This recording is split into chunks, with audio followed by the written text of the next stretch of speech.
Une demande que nous avait fait la région, à savoir est-ce qu'on peut un peu comprendre, mieux saisir la relation qu'il y a entre l'offre de produits bio et la demande de produits bio en région Rhône-Alpes. Et c'est un défi un petit peu méthodologique, vous verrez que les données ne sont pas évidentes, et puis c'est un peu un défi aussi pour moi d'essayer de ne pas être trop compliqué et d'essayer de vous faire avaler les calculs et les hypothèses qu'on a été obligé de faire pour essayer de répondre à cette question.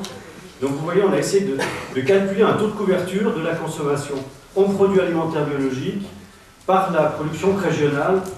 Et donc je vais avancer. Alors, quelles sont les données sur lesquelles on a pu travailler?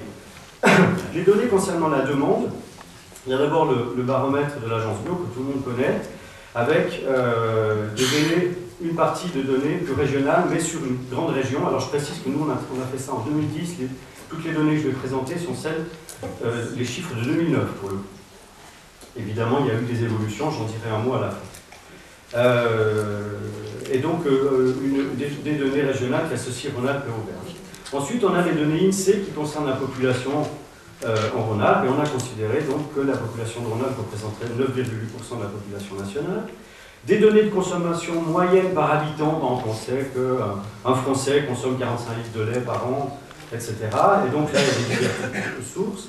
Et puis, la valeur des ventes au détail par famille de produits bio, là aussi, les données de l'agence en 2008. Ensuite, sur l'offre, on a des données sectorielles nationales pour différents produits, là aussi très variables selon les sources et selon les produits pour le coup, et des données régionales concernant des productions, des surfaces, des effectifs animaux, éventuellement des rendements, mais assez peu de données économiques. Donc ce qui nous manquait, c'était les données régionales de l'offre et de la demande en termes économiques. Pour le coup, on a dû faire, on a essayé de proposer deux méthodes, je vais vous les présenter rapidement, et de les croiser pour voir si on tombait sur des chiffres cohérents. Donc première méthode, on est parti des données de consommation, à savoir que 26% des consommateurs déclarent consommer des produits bio au moins une fois par semaine. On a négligé ceux qui déclarent consommer moins. Et donc en appliquant cela à la population régionale, on trouve un nombre de consommateurs d'1 300 000 à peu près, vous l'avez sous les yeux, je passe. Et le baromètre de l'agence nous donne par ailleurs trois catégories de consommateurs. Ceux qui consommeraient 100% de produits bio, ceux qui consomment entre 50 et 100, et ceux qui consomment moins de 50. Et puis on a enfin une estimation de consommation moyenne par habitant pour chaque famille de produits, et là pour le coup, le bio n'est pas distingué. Donc on a utilisé une petite formule, je passe très rapidement, en fait, elle a l'air comme ça un peu longue, mais c'est simplement que pour les gens qui consommeraient 100% bio, on a considéré qu'ils consommaient 100%. Pour les gens qui consomment entre 50 et 100, on a considéré qu'ils consommaient 75. Et puis, pour ceux qui consommaient entre 0 et 50, enfin moins de 50, on a essayé avec 25. Voilà, donc je vous donne un petit exemple avec les œufs. En moyenne, 7,75 douzaine d'œufs. 57% des consommateurs de Rhône-Alpes qui prennent des œufs en bio. Donc, on a les 100%, les 50 et 100, les 8, et on arrivait à une consommation théorique d'œufs en Rhône-Alpes de presque 5 millions de douzaines d'œufs. Alors, comment est-ce qu'on a essayé de vérifier la cohérence de nos résultats? On a regardé, on a basculé du côté de ce qu'on connaissait, à savoir la valeur du marché bio rhône-alpin, en considérant que Rhône-Alpes, là on a été obligé de faire une hypothèse aussi, consomme 9,8% de la consommation nationale, puisque nous n'avions que le marché national. Puis on a divisé ça par les quantités et on a trouvé un prix qui était de 3,8 € la douzaine. Et du coup, on a été obligé d'ajuster parce que quand on a fait ça sur plusieurs produits, à chaque fois on trouvait un prix un peu inférieur à ce qu'on pouvait constater sur le marché. Donc je reprends l'exemple des œufs, ils étaient plutôt à 4,4 € la douzaine au moment où on a regardé les choses, et non pas à 3,8. Donc il y avait un petit écart, et cet écart pouvait être très important pour certains produits, particulièrement pour les viandes. Et donc, on a fait certaines hypothèses. D'une part, le fait que les gens, dans des enquêtes consommation, ils ont toujours un petit peu tendance à valoriser les comportements vertueux. Et ça, c'était assez bien connu par la recherche.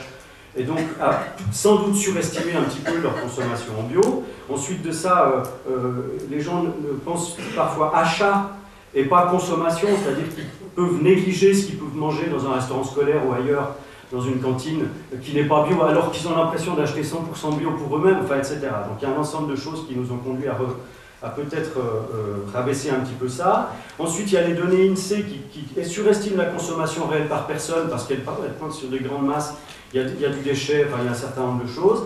Et puis, on a aussi, puisqu'on avait cet écart énorme sur les viandes, considéré que les consommateurs bio consomment moins de viande que la moyenne des Français. On a, seulement pour la viande, diminué encore la formule. Et donc, vous voyez que finalement, on retrouve la même formule que tout à l'heure, c'est-à-dire qu'on a un petit peu baissé, c'est-à-dire ceux qui consomment 100%, on a considéré qu'en fait, ils consommaient 80%, ceux qui disent 100%. Voilà. Ceux qui disaient on consomme entre 50 et 100, on a considéré que c'était seulement 60% et non pas 75. Et puis ceux qui disaient ils consomment moins de 50, on a considéré que c'était 20 et pas 25 par rapport à la formule d'avant. Et puis on a appliqué ça. Donc je vous donne un exemple qui est celui du lait de consommation. Donc je ne vais pas tout représenter, mais vous voyez les différentes étapes de notre calcul. On a un nombre de consommateurs bio en Rhône-Alpes. Là, c'est notre base, le baromètre de la consommation. Ensuite, on a nos 3 catégories de consommateurs. Et puis, en appliquant la formule, eh bien, on trouvait 12,365 millions de litres de lait, consommation théorique, hein, encore une fois, de Rhône-Alpes. Alors, ça nous donnait un premier taux de couverture, puisqu'on avait de l'autre côté des données nous donnant une production régionale de lait. Et donc, ce premier taux de couverture, il arrivait à peu près à 169% de taux de couverture, donc un large excédent régional en production laitière. On a essayé de vérifier la cohérence par la deuxième méthode, alors celle-là elle est plus rapide. On a du lait, on sait que la valeur des ventes au détail, alors je m'excuse parce que c'est un petit peu mangé sur le PowerPoint. Donc on a 240 millions d'euros la valeur des ventes au détail régionales, une estimation donc du marché rhône-alpin qu'on divise par le prix du litre, et on trouvait 15,68 millions, c'est-à-dire un taux de couverture légèrement inférieur de 133%. Et donc c'est ces deux méthodes qui pour chaque produit nous ont servi à établir en fait une fourchette de taux de couverture. On estime, avec les calculs que nous avons faits, que le taux de couverture en lait régional en 2009 était entre 133% et 169%. Alors, quelques produits sur lesquels nous avons travaillé. On a travaillé sur le pain, la farine de blé tendre, avec les données qu'on avait, hein, des surfaces, des rendements. On a travaillé sur le lait de consommation, donc je voulais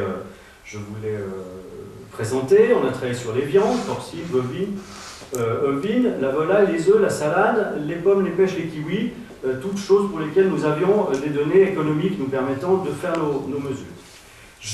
J'avance parce que le temps passe, donc voilà les taux de couverture que nous avons trouvés en région Rhône-Alpes.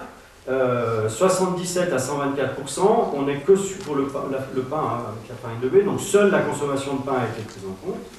Le lait de consommation, j'en ai déjà parlé. Les viandes, comme vous pouvez voir, on est en dessous de 100% pour toutes les viandes, particulièrement la viande porcine, où au mieux on arrivait à 42% et la volaille à 44%. Les œufs, où en revanche on est largement au-dessus. Et puis les fruits et légumes que nous avons mesurés, où on est aussi a priori en dessus de 100%, avec même des excédents entre guillemets hein, assez importants pour les pommes, les pêches et kiwis. Alors, quelle conclusion on peut tirer de tout ça? Eh bien, le fait que la production régionale semble, à part pour les viandes, couvrir la demande régionale, mais évidemment, de nombreuses questions en suspens par rapport à la méthode qu'on a dû mettre en œuvre. Pas de données concernant l'alimentation animale, or on sait que c'est évidemment quelque chose d'extrêmement important, notamment pour la production céréalière. Pas de prise en compte des besoins industriels pour les fruits et légumes, on n'a pu raisonner que sur la consommation de frais. La question qu'on se pose sur la fiabilité des enquêtes de consommation en produits bio, puisqu'on a eu quand même quelques difficultés à établir le lien entre consommation et demande.